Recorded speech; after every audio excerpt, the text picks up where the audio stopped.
prier, tout le monde sait que presque tout le monde prie. Mais prier tous les jours, c'est là où il y a le problème. Oui. Donc, il faut d'abord comprendre pourquoi prier tous les jours. Et je me dis que la prière, c'est comme la respiration. Donc, tu ne peux pas respirer aujourd'hui et ne pas respirer demain. Tu dois prier tous les jours.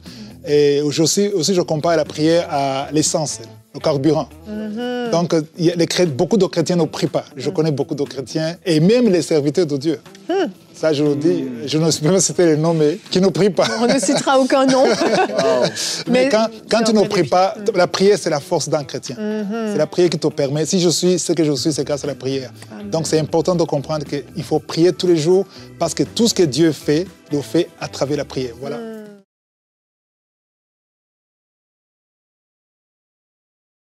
Mais t'écoutais encore, hein? Ah non, on échange, là c'est nous, hein? Oui, okay. Tout à fait. Donc, même si j'aime bien t'écouter aussi, oui, j'avais prévu de parler de Moïse. Oh. Et avec, c'est vrai. Oui, ça fait partie, ça fait partie de... C'est ça c'est l'image de l'intercession.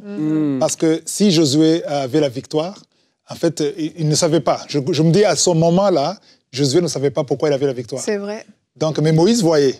Donc, il voyait, chaque fois qu'il levait les mains, il y avait la victoire. C'est pour ça qu'il a appris, l'un a pris le bras droit, l'autre gauche, et il a eu il fallait qu'il se soit. Oui, c'est vrai, oui. Il s'est assis où?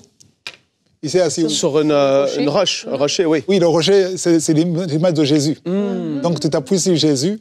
Et alors, la prière, c'est ça qui donne la vie. Donc, tu disais tout à l'heure qu'il y a des gens qui ne prient pas parce qu'ils ne voient pas le résultat. Donc, ça dépend de pourquoi tu pries. Voilà, prier, ce n'est pas seulement demander. Exact. Beaucoup de chrétiens croient que prier, c'est demander. Mais pour moi, j'ai compris que prier, c'est avoir une relation avec Dieu. C'est comme ton téléphone. Tu as un téléphone. Mais si tu ne charges pas son téléphone pendant 2-3 jours, est-ce que ça va fonctionner? Non. Ça ne peut pas fonctionner. Donc, la prière, c'est la connexion. Je dis à mes amis que quand je prie, c'est juste de charger mon esprit. Il y a mon esprit, il y a l'esprit de Dieu. Donc, la prière, c'est le charge spirituel. Oui. Et c'est quand tu charges ton téléphone que tu peux passer un jour, parfois 2. Ça dépend de l'activité. Oui. Il y a des téléphones qui ne peuvent pas passer plus d'une journée. Mais plus tu charges, il y a la connexion. Donc, quand tu pries, tu es en train de charger ton esprit. Amen. Voilà, c'est là où, même si tu n'as pas les choses... Parce que les gens prient pour les choses matérielles. Et ils cherchent la main de Dieu. Mais il faut aller à un autre niveau. C'est vrai. Tu ne cherches pas la main de Dieu, mais tu cherches la face de Dieu. Oui. C'est très différent. Parce que la main de Dieu, tu veux ce que Dieu te donne. Si quelqu'un vient te dire merci, qui vient te voir, te visiter, parce qu'il veut de l'argent, et tu n'es pas motivé. Mais si quelqu'un vient parce qu'il t'aime, il veut être ton ami, il tient à toi, donc là ça a de la valeur. Donc il faut que la motivation change. Parce qu'aussi longtemps que quelqu'un prie, tu me suis, tu pries rien que pour avoir un visa, pour avoir un mari, pour avoir un enfant, Dieu n'est pas motivé. Ouais. Tu ne motives pas Dieu. Mais quand tu dis, Seigneur, je veux ta présence, je veux être avec toi, je veux ce que tu as préparé pour moi, même si je n'aime pas, comme on a dit hier, même si ça ne me plaît pas, mais je veux toi, je veux toi. Il y a mon enfant, mon fils, maintenant, il a 9 ans, il avait 3 ans. Il a frappé sur ma chambre, il avait 3 ans, il a dit, papa, qu'est-ce qu'il y a? Il s'appelle Senga. Senga, tu veux quoi? Je veux toi. et je ne voulais même pas ouvrir, mais j'ai ouvert. Mais oui, c'est sûr. Il a dit, je veux toi. Tu es sûr que c'est... Non, je veux toi. Il avait 3 ans. Oui. Et là, ça m'a parlé. Le Saint-Esprit m'a parlé. Je veux que tu sois comme ça avec moi. Amen. Donc, quand tu vas devant Dieu, ne va pas seulement pour le visa, pour le travail, pour un enfant. C'est bien. Tout ça. Bon, Matthieu 6, 33. Toutes ces choses vont te suivre. Mais cherche d'abord le royaume de Dieu et sa justice. Oui. C'est ça l'importance de la prière. Donc, 1 Thessaloniciens 5, verset 17, priez sans cesse. Pourquoi prier sans cesse? Parce qu'il faut charger ton téléphone sans cesse. Si tu cesses de charger ton téléphone, ça sera déchargé. Voilà. Et il y a 2 versets que je vais vous donner. Jean 10, 10, que tout le monde connaît. Donc, le volet ne vient que pour... Le volet, on parle maintenant du diable. Oui, égorger, tuer, détruire. Mais moi, je suis venu pour donner la vie en abondance. Mais au verset 1 Jean 3, 8... Là, il dit, la deuxième partie dit, le Fils de l'homme a apparu afin de faire quoi? De détruire les œuvres du diable. Alors, mais quand tu pries tous les jours, tu mènes une vie de prière. Parce que là, je pousse les gens à prier tous les jours. Quand tu pries tous les jours, la prière devient une vie. Parce que moi, je ne me vois pas sortir de la maison sans prier. Pour moi, c'est comme un crime. Ça, c'est moi. C'est comme si tu sors de la maison nu. Donc, quand tu sors sans prier, en fait, tu n'es pas conscient du monde dans lequel tu vis. Parce que Jésus dit, le prince de son monde. Et Paul dit, le Dieu de son monde, le Dieu de ce siècle. Donc, le Dieu de ce siècle, on parle d'un Dieu des minuscules. Oui. C'est-à-dire, ailleurs, dans Éphésiens, on parle de le maître de l'air, le prince de l'air. Voilà. Donc, il a une puissance. Les gens qui disent que Satan n'a pas de puissance, il a une puissance. Mais Dieu est plus puissant que Satan. Alors, si tu veux dominer la puissance de Satan, c'est avoir une vie de prière. Parce que quand tu pries, même si tu ne demandes pas les choses qu'il faut, Dieu sait. Parce que le Saint-Esprit, la parole de Dieu dit que l'Esprit de Dieu intercède pour nous. Et Jésus aussi intercède pour nous. Parce que dans Romains, on dit que même quand l'Esprit de Dieu intercède pour nous, parce que nous ne savons pas ce qu'ils vont demander. Tu demandes ce que tu veux, mais tu ne sais pas ce qu'ils vont demander. Qui sait? C'est le Saint-Esprit. Mais là, il intervient quand tu pries tous les jours. Donc, dans Daniel, par exemple, chapitre 10, là où Daniel a prié pendant 21 jours, il n'avait pas prévu de prier pendant 21 jours. Il a décidé de prier. Donc, quand il a prié, l'ange Gabriel a amené l'exaucement. Mais il a été bloqué. Oui. Il a été bloqué pendant combien de jours? Pendant 21 jours. Mais qui l'a bloqué? C'est le diable. Oui, parce que le verset 12, il dit, d'abord le verset 12, Daniel, ne crains rien, car dès le premier jour, c'est ce que j'aime, oui. Dès le premier jour où tu as eu à cœur de comprendre et de t'humilier devant ton Dieu, tes paroles ont été entendues. Amen. C'est-à-dire, quand tu décides de prier, les paroles que tu vas dire, que tu n'as pas encore dit, dans ton cœur, tu n'as pas encore commencé la prière. C'est déjà entendu. C'est génial. Tu décides de prier, mais Dieu a déjà entendu tes prières. Avant que tu dises. Autrement dit, quand tu vas parler, c'est de la formalité. C'est déjà fait.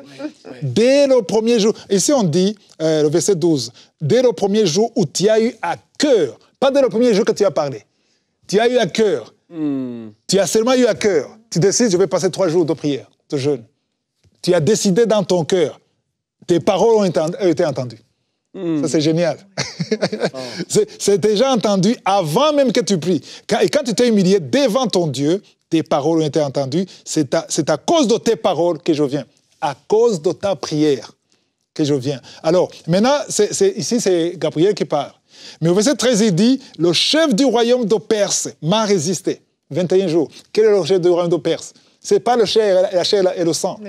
Non, c'est un esprit. C'est-à-dire dans chaque pays, comme ici au Canada, il y a un chef sur Québec. Il y a peut-être un gouverneur. On appelle ça le gouverneur ici?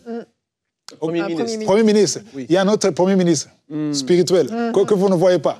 Il est là et il bloque les prières. Donc quand il prie, il m'a résisté pendant 21 jours. Michael, l'un des principaux chefs. Il y a des chrétiens qui prient en demandant Michael. Ce n'est pas toujours Michael.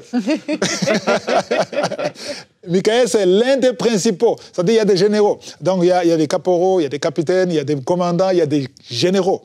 Donc il y a le niveau de Michael. C'est-à-dire que Gabriel, il était un ange de Dieu, il a été bloqué par un ange de Satan. Est-ce que vous imaginez ça? Oui. Un ange de Satan qui bloque un ange de Dieu.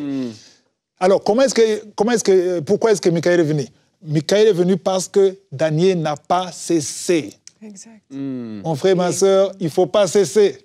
Il faut persévérer dans la prière. Parce que quand tu persévères, si l'ange qui amène la prière, l'exaucement est bloqué, et que tu persévères, il y a un autre ange plus fort que lui.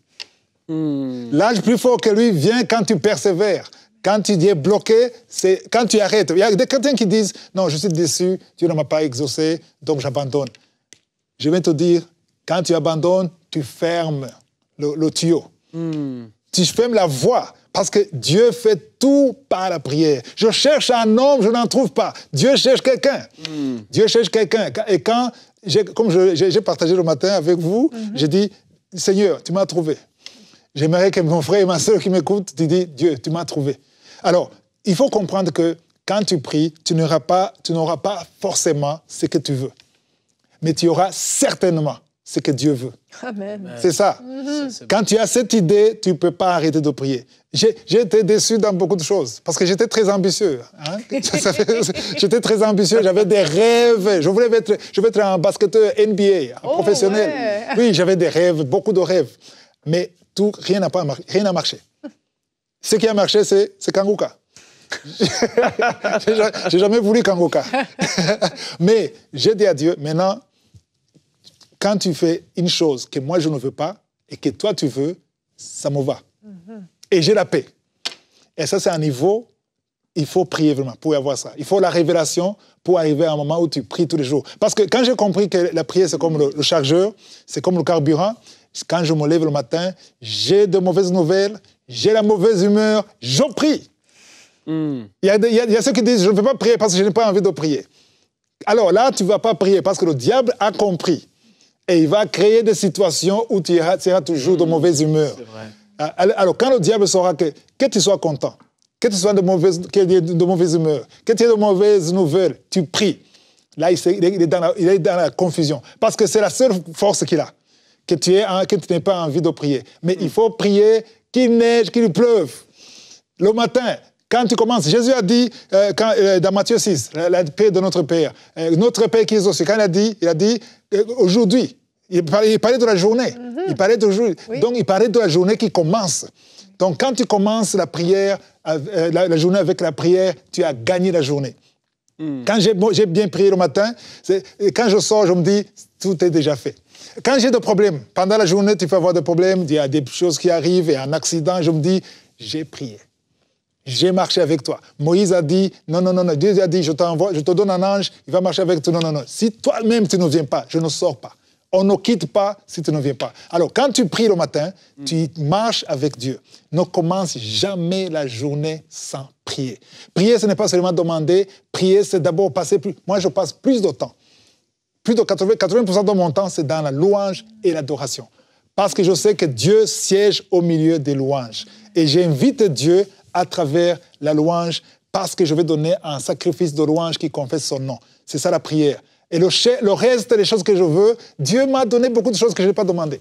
Il y a beaucoup de choses que Dieu te donnera que tu n'as pas demandées. Parce que je me suis rendu compte que la plupart des choses que j'ai demandées, si je peux te donner la liste, 80% n'a pas marché. Donc il fallait faire confiance à Dieu. Donc apprenons à faire confiance à Dieu et que la prière soit comme la respiration.